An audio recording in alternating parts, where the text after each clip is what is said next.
Dan Haesler is an expert in all things education. He also has a 5-year-old daughter, and he joins us now. That a lot of the time we confuse conformity or compliance for engagement. People are doing what, if we're being honest, they're expected to do, and we can convince ourselves that they're engaged.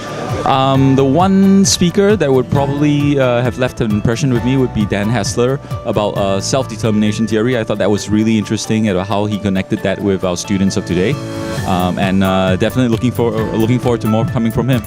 And so people jump on this and deride the whole positive psychology body of work because they say, oh, it's just about being happy all the time.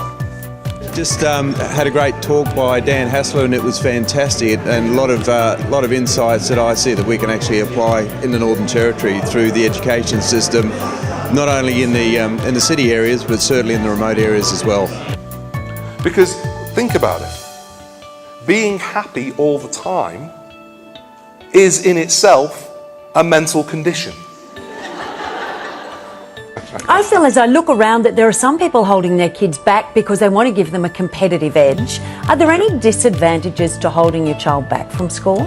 If the motivating factor for the parent is to hold them back so they beat other kids, that in itself is an issue, and to be honest it's too much of a prevalent issue in education, this whole idea of competition. Across Australia the focus is on test scores at the expense of genuine engagement and well-being. I like the speech by Dan, which I have scribbled when he was talking about it.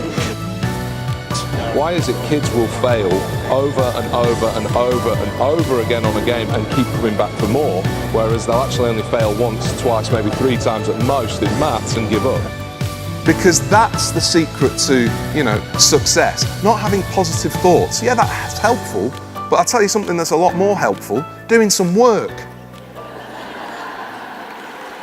I've never met anybody who actually reacts well to being told they're not very good. They might feel they need to improve, but they certainly don't necessarily feel empowered to improve. I think Dan's talk this morning really sparked in me the importance of moving beyond the traditional sense of room and moving towards more adaptive use of space to help learners learn in ways that are empowering themselves. Do we sometimes, and from a leader's point of view, do we sometimes mistake being busy with being engaged? There's been so many great speakers, Tim, it's probably hard for me to pick one, but if I had to pick one, I'd probably say Dan was a highlight for me. Thank you so much for having me. Thanks for caring about our kids. Thanks for doing what you do. Thanks for